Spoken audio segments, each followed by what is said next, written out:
We're going to call this meeting to order. If you could stand and help me with the Pledge of Allegiance, please. I pledge allegiance to the flag of the United States of America and to the republic for which it stands, one nation, under God, indivisible, with liberty and justice for all.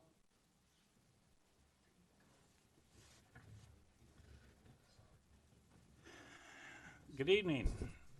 Now, public comments. Now that we're in a real official meeting, any public comments?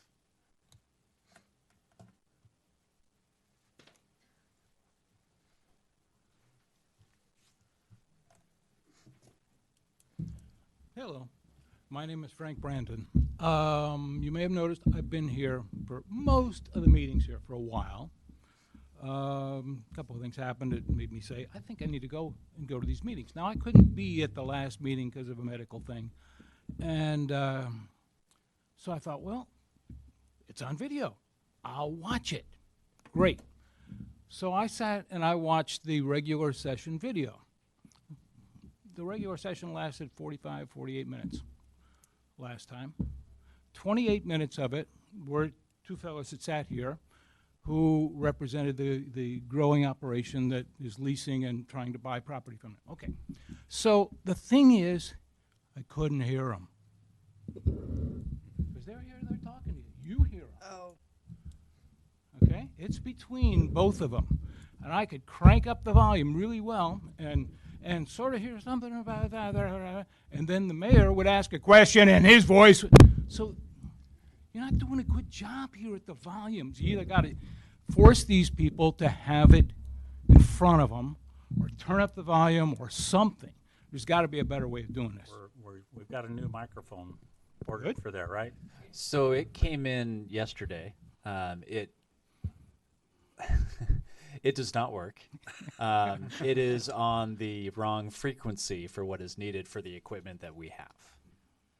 So there's a certain band of frequencies that wireless mics have to be on, depending on the transmitter and everything.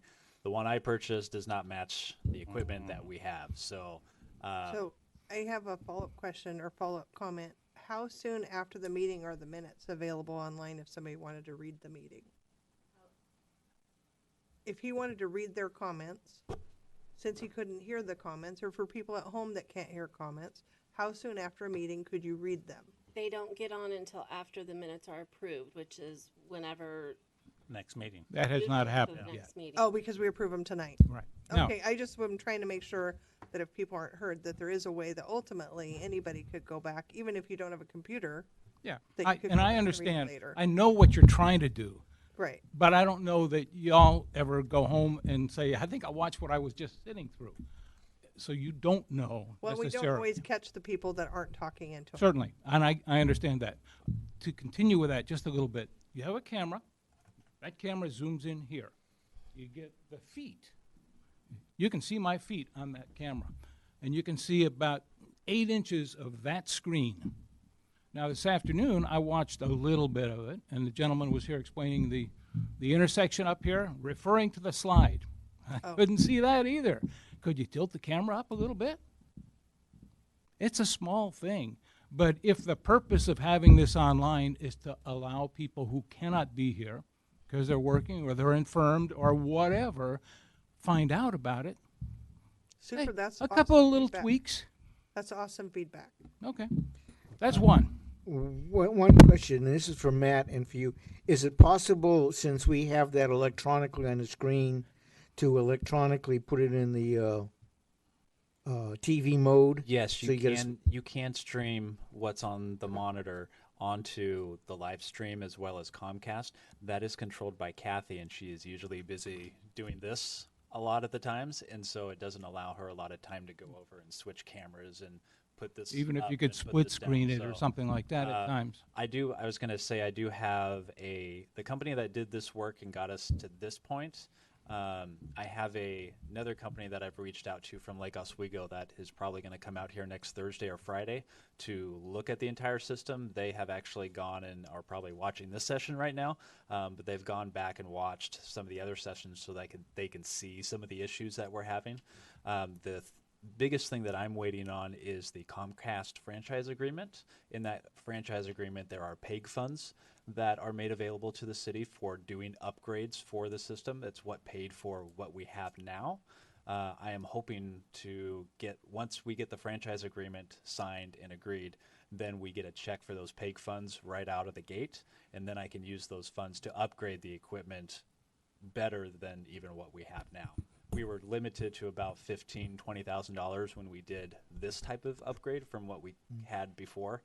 With the PEG funds that I'm hoping to get in the upcoming year, it should be a plethora, a lot more that we can do a lot more.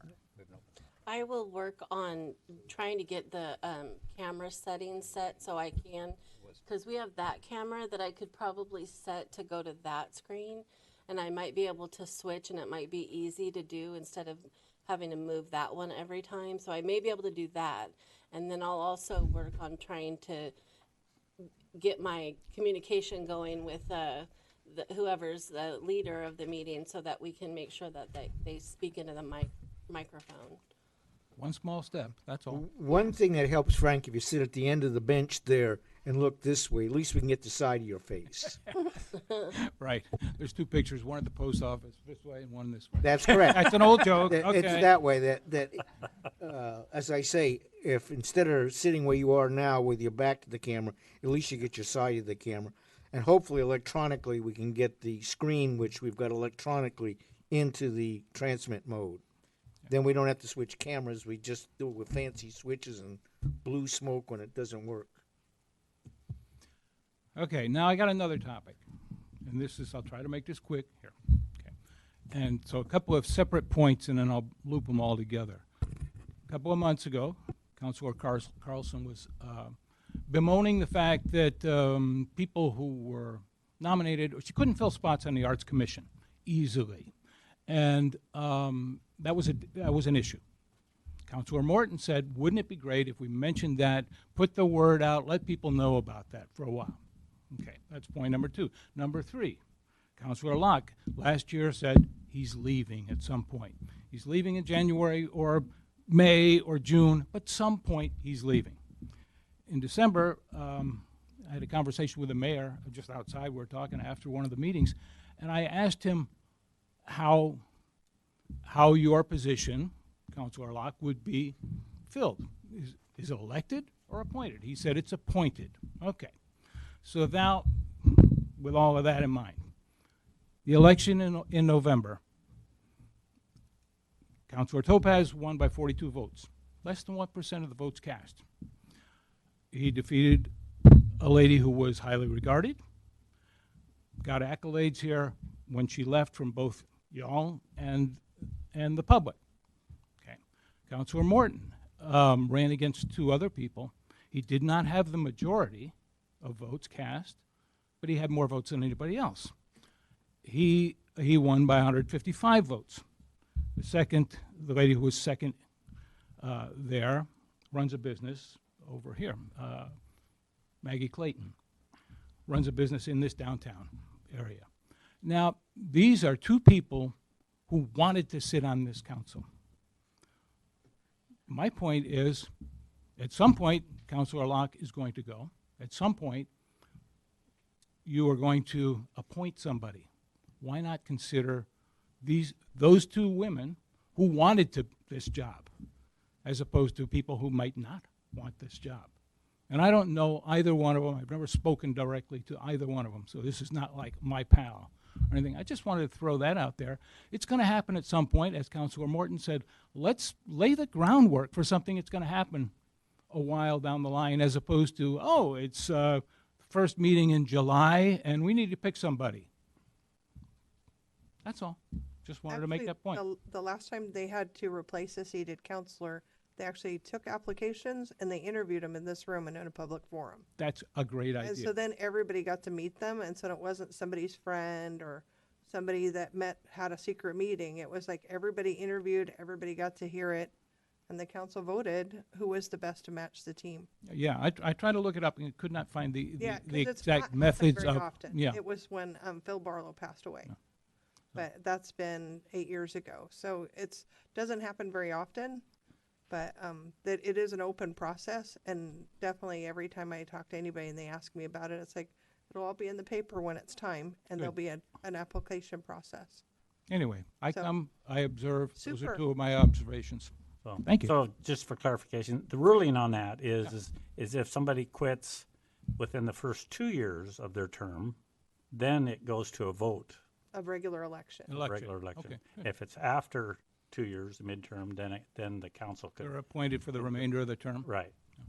Okay, good to know. And yes, we've Who looked at knows, you those might be people. interested. They're definitely interested, you know, we'll send them an invitation. So thank Awesome. you. I think Thanks that's for the comments. You know, I think it's a good idea. Thank you.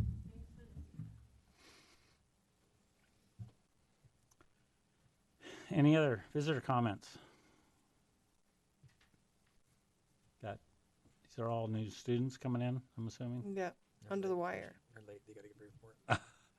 I got a list from Mr. Meason. If you're late, do we need to sign something, said you came late to the meeting? Okay. If there's no more visitor comments, we'll get to business here. Resolutions. Resolution number 1836, a resolution of the Common Council of the City of St. Helens adopting a supplemental budget for making appropriations for fiscal year 1819. Move we approve resolution 1836 as read. Second. Motion's been made to approve resolution 1836. All those in favor signify by saying aye. Aye. That's unanimous. Award bid contract. 2019 Waterline Improvement Project to Turney Excavating, Inc. in the amount of $174,620. Sodium hypochlorite contract with wastewater treatment to HASA, Inc. at 99 cents a gallon. Move we award bid contracts A and B as read. Second. It's been a motion and second to award bid contracts. All those in favor signify by saying aye. Aye. Aye. Approve and authorize for signature. Intergovernmental Cooperation Agreement with Oregon Building Codes Division for e-permit system and services. Agreement with E2C Corp. for events coordination and management. Agreement with AccuSet to relocate a mobile building to the police department property. Agreement with Columbia Pacific Economic Development District for a CDBG grant. Administration services for the Columbia Pacific Food Bank design and construction project. E, agreement with Integrity Concrete and Construction to rehabilitate the concrete at St. Helens Skate Park. F, contract payments. Move we approve and authorize for signatures items A through F as read. Second. Motion's been made and seconded to approve 6A through F. All those in favor signify by saying aye. Aye. Aye. Consent agenda for approval. Work session and regular session minutes dated February 20th, 2019. System development charge reimbursement to Wayne Wygant in the amount of $3,171.91. Planning Commission, City Council work session Riverfront Connector Plan meeting minutes dated February 20th, 2019. And D, accounts payable pay list. Discussion on Planning Commission item C. The couple of things were presented on paper that didn't match the audio. One was having to do with the sidewalk definition going up the hill by the, I would call it the sewer plant. In the paperwork, it says it's a path to avoid the problem of being illegally on the sidewalk with bikes and other rolling vehicles such as skateboards. I think that should be corrected, or at least an appendix that describes in the legal terms the difference between a path and a sidewalk. Because it's illegal in St. Helens to be on the sidewalk with a bike and, Right, I believe the term that he used was multi-user path. yes. Yeah, what you wrote. Well, what got written down. as far as minutes. He has as versus our conversation on the floor. And up until this time, it has been described only as a sidewalk, which has bikes and roller skates and so on it, because of the limited area of transportation going up and down that hill.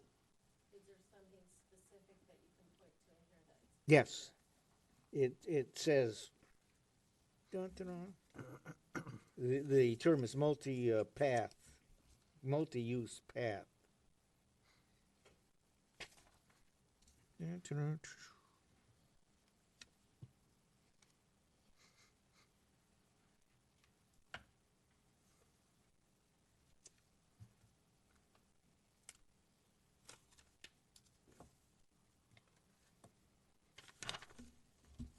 Okay, let's see, page 2, page. On top of page 3, Topaz said the ordinance that prohibits bikes on the sidewalks, and it was not proposed to be a sidewalk, but a multi-use path. So we have 100 yards of multi-use paths, and then the rest of the connector is sidewalks, because we have bike paths other places. I'd like to know what the legal definition of multi-use path is, because that gets rid of having to arrest people for being on that piece of pavement with a bike. So do we actually need to change this document, or is that a discussion item? I don't know. That's the question, because if it is a sidewalk, you can't use it for bikes. True. Understand that. So that's. Unless it's designated as that. But what is the legal designation of a multi-use path? I would assume signage of some kind. Yeah, but it'd be nice to put it on paper so we Right, can. I think the definition, I believe they're different widths. We don't have anybody from planning, but I think for it to be multi-use, he talked about that it would be wider to allow for bikes and pedestrians to use the same path. Because current sidewalks are not wide enough for bikes and pedestrians. So it would be a wider walk, so everybody shares it, as opposed to 2 separate walks. As opposed to a bike path and a sidewalk, you make the sidewalk wider so everybody shares. Yes, much wider, and it would have to be signed appropriately. And There's still lines, right? Or not? no, No? no, typically no. Any Sometimes. Your more urban trails, multi-use paths, they're open to, Yes. rollerbladers and. Right, they just bikers make them and- wider, so then you don't Mountain have to bikes, jump in yeah. the street to avoid getting hit by a There's just bicycle. signage explaining it, correct? Signage saying multi-use Yeah. that would potentially have symbols on it showing what would be allowed. These are just Right. notes from the meeting. This isn't Right. defining anything. Yeah.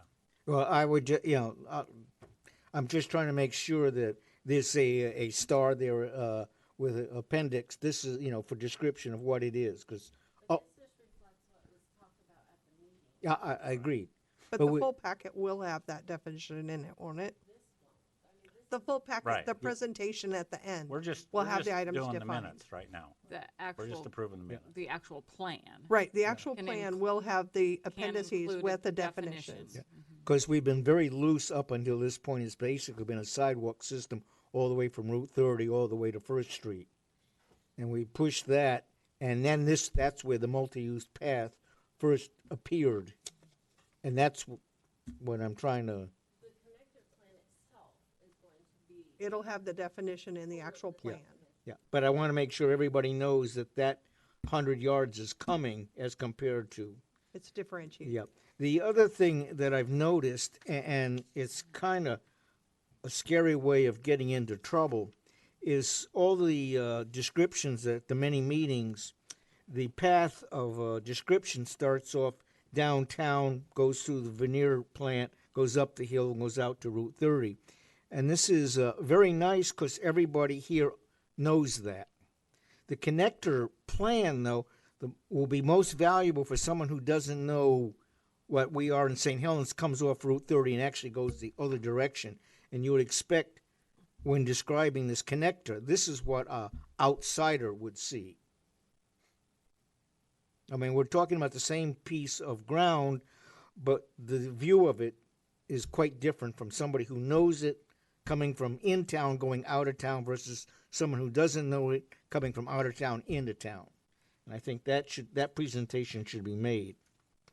Well, because the conversation about how to word it is something that at this point the project's not done yet, but that information can be passed on through Jacob and through Jenny to talk about that differentiation and make more of a focus, because I know that in the plan, because I've sat in all the meetings, that there are wayfinding key points, there are gateway features at the entrances like you're talking about, so it goes both ways. When they presented it to us that live here, they presented to it where they picked up where they left off.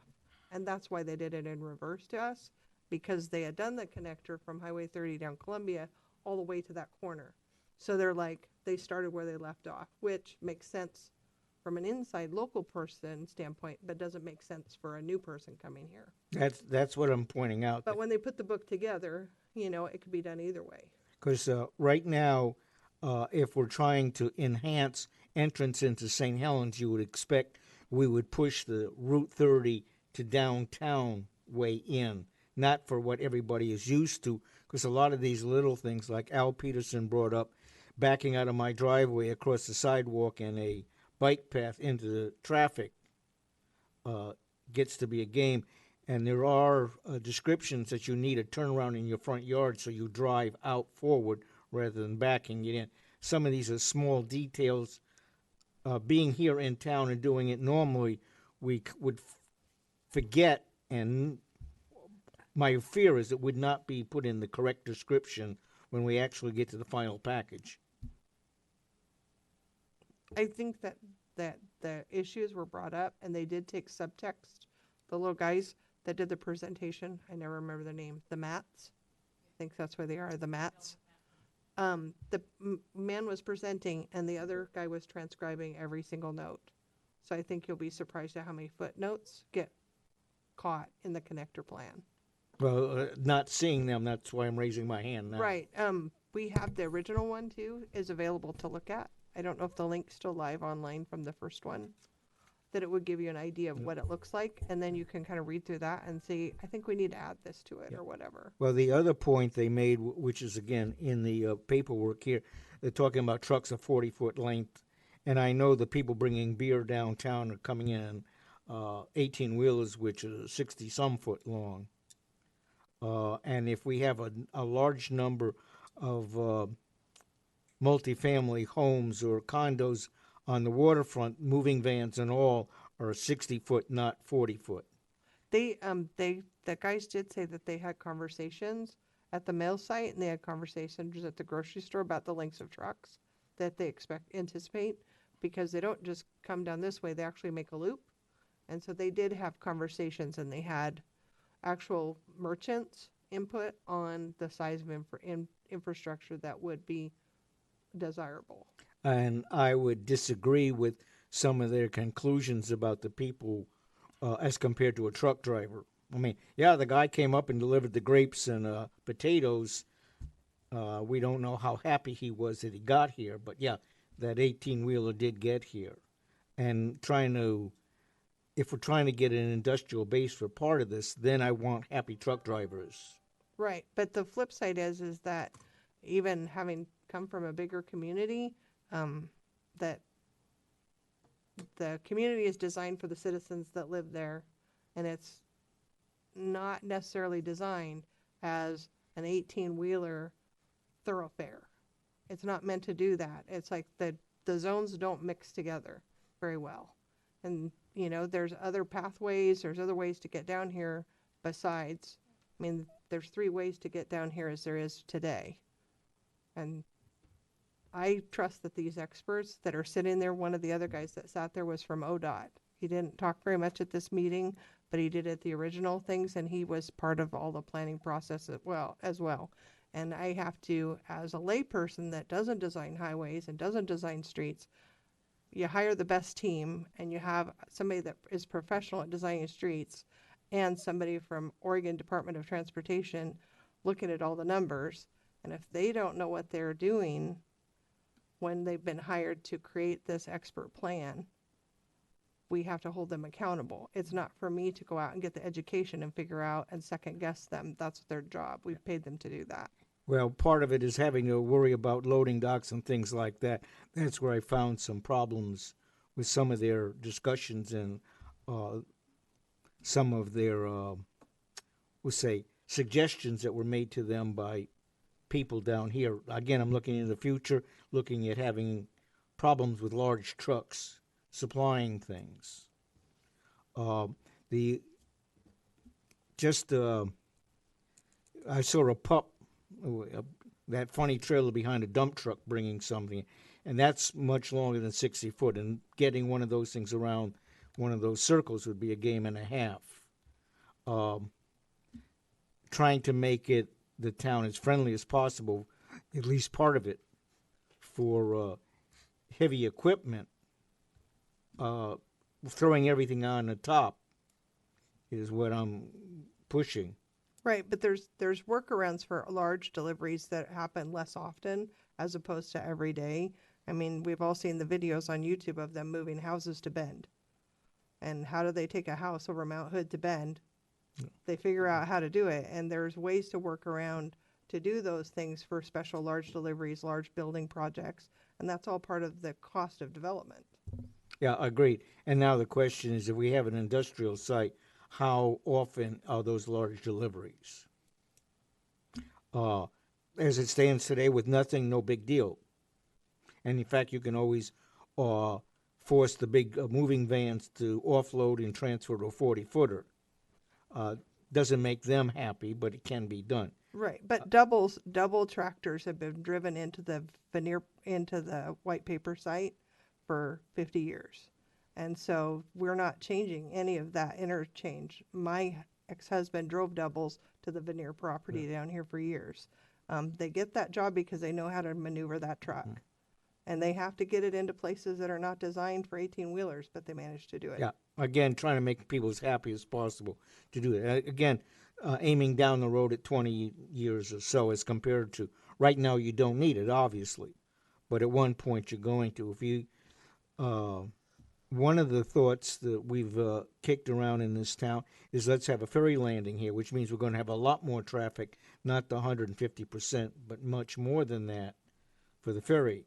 Then this road or this connector becomes a little bit problematical as far as whether it can handle a lot of traffic. Well, this That's is all not about the speculative, ferry too. plan. Yeah, I agreed. So let's just deal with Well, I the would issue at hand, and like if to you want make to talk sure. about this at our next work session, we can. Yeah, I would like to have in the minutes the definition of multi-use path, because that's the first time that's appeared in the public comments. Just a- These aren't I didn't do these minutes, so I'm not comfortable making any changes to Okay. them. So can we take them off? And I can have a discussion with Jenny about Yes. them. And then, so if you can withdraw your motion and then just make a motion based on A, B, and D. Before you do that, I can, as we're sitting here, I'm looking up the federal definitions of multi-use or shared use paths, and it's the Federal Highways Administration has very rigorous. Earlier today, we talked about the Manual for Uniform Traffic Devices, which is a book. Last I read it was, I didn't read it all, but it's very intense, and the print is small and the pages are thin. And but there is a recognized standard for shared use paths, or as we're calling them, multi-use paths, which includes a variety of uses and directions and all those things. So if you're not comfortable with that, then we can, I'm not sure how we put the definition into shared use other than to refer to it, because it's pretty rigorous. Because one of the problems, if it has a very different dimension on it, then getting that small road around that corner with a multi-use path really becomes a problem. Right, but the issue here is, regardless of the definition of a multi-use path, minutes are minutes. And if it was said, it was said. And if it wasn't said, it wasn't said. Yeah. So we can make sure that the definition of multi-use path is in the corridor plan but we can't add minutes that weren't spoken. True, and I don't remember it being spoken. That's what Right, and I think that's what Kathy's getting at, is we can get your definition in the corridor plan, for sure, pass that on to Jenny to make sure it gets in the book, but we can't change the minutes as they occurred. right. Right, that's my point. Yeah, and I would just want to make sure that this was spoken, because I don't remember the multi-use plan being spoken. Okay. Okay. So maybe some you're- clarity. So you're okay with Yeah, the doing the minutes? I recall the consultant saying. Yeah, Okay. So, there's been a motion and a second to approve consent agenda for approval, A through D, as read. All those in favor signify by saying aye. Aye. Aye. So, my report. I don't have a whole lot other than students, welcome. Are you guys aware that we have a youth council here? We have a hard time getting seniors, and I can understand that. But I would really like to see sophomores and juniors. If you guys know of anybody, whatnot. Got some? You interested? Oh, you're in it. Okay. But Isn't that Bella? Okay, Ella. We have a Bella now. This is Ella. the reason this council was started was because this is going to be your guys' town one of these days, and the youth have a lot of good ideas.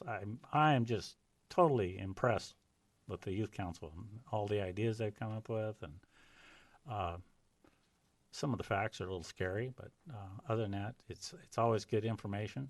So anyway, go back to school, and if you think anybody's interested in it isn't just politics. The youth council can talk about anything. They can even talk about issues at school, and maybe as a body, have some weight in getting things changed at school and whatnot. So it isn't just about boring politics. So anyway, take that back and spread it around, and I'm not too involved anymore, but Jenny's taking it over with some help of some staff and whatnot, and I would be glad to have the more the merrier.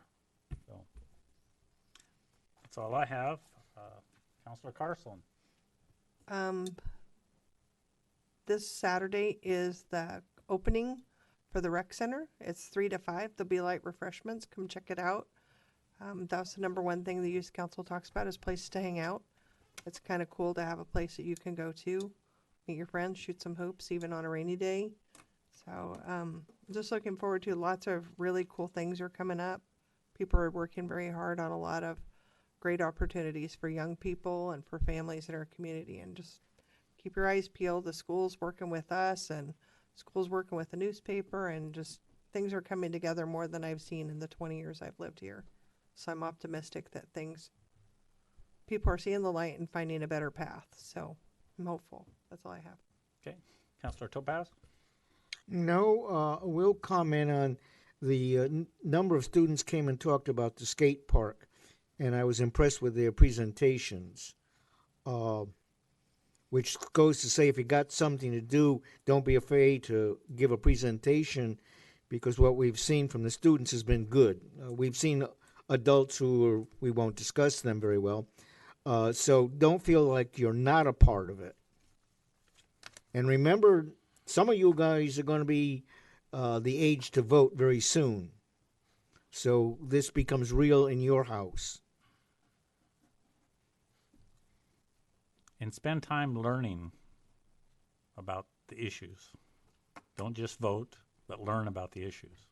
Main thing. So, and our youth council.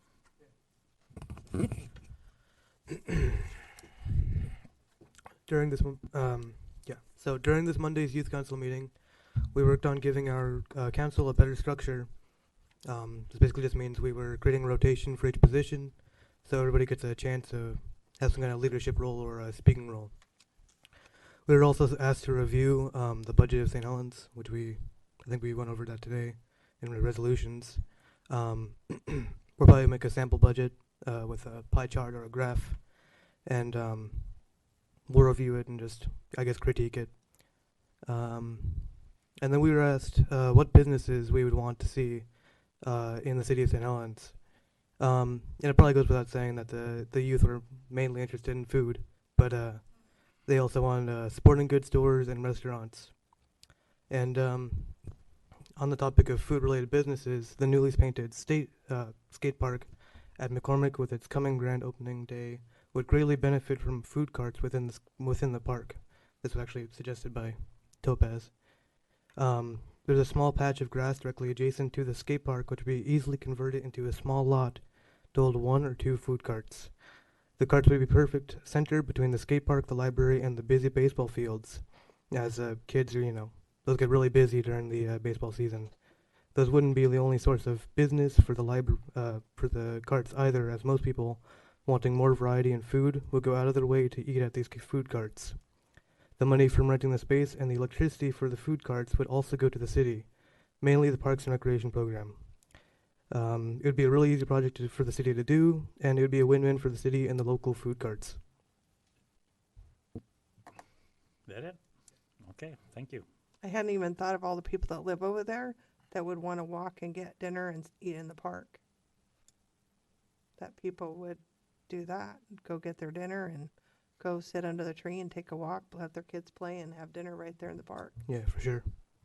Pretty cool stuff. Good idea. Definitely bears having more discussion. They're definitely getting more popular. Since I've been in Salem, they're like every mile down the main drag, you see a bunch of food carts, whatnot. So, and there's like 20 restaurants between each one. So they're definitely not going out of style. So, Chief Greenway. Nothing more to report from this afternoon, sir. Thank you. Thank you. Oh, yep, the first Thursday. Yes, thanks for reminding me. Tomorrow night at 7 o'clock, St. Helens Library, we have First Thursday for the month of March, and it's illegal drugs in our community. Officer Jamie Coy, Officer Dylan Gassino will give a presentation on the illegal drugs. And as always, we'll be there to answer any questions from the citizens and interact and build those partnerships. So look forward to seeing people there. That's talking about them. There won't be anything there, just talking about them. Got that? Okay. Sue. No, I don't have anything else. Thank you. Margaret? No, not tonight. Matt? Kathy? Nothing? Don? One of the things I had left out of my report at the workshop was at the conference on Friday. Their afternoon was a real sunny day, and it was in Salem, and I had some time to go out to the City of Independence, which has on the waterfront here, the developer we're working with on a hotel development, and looked at that project and got some pictures. I was going to share them, or I could share them. They're really strikingly similar in location. It's on the Willamette. It has a park very similar to Columbia View Park, and off to the right there is a brand new hotel under construction right there. And the hotel that's slated to, we're negotiating with to be right here, is quite a bit larger than that, but it's still just magnificent as you drive. It's really, as you drive up and you see it through there, the boardwalk and promenade in the park, and it just, and through the fountain, it's just wow. It's pretty impressive, and number of parks and trails, so it's pretty exciting. It makes it feel more real. So I'll pass those out or share them. Maybe I can share it at a meeting. So that's it. That's it. I did want to say, I guess, forgot about this. John and I went and talked to the new interim manager of, or CEO of Cascades week before last. And we talked a lot of concerns that we had, a lot of issues that we have, and talked about the issues they have, and talked about their future and whatnot. The good news is seemed like a very nice fellow. We had a lot of good talks. The bad news is he's just an interim manager, that there's probably going to be another new guy there in the next 6 months. So he's here to help the mill try and run better. They've been kind of just running marginally the last couple of years, so they brought in a specialty team to try and get them to run better and make more profit so they can stick around here longer. So their corporate plans is to stick around here. We hope they follow through on that and everything goes good over there. So, but like I say, that a lot of issues between the city and the mill site yet, so we're trying to work through those. So that'll be it. Anything else? Anybody got anything else? No? Okay. Meeting adjourned. Where are you going to school, Ella?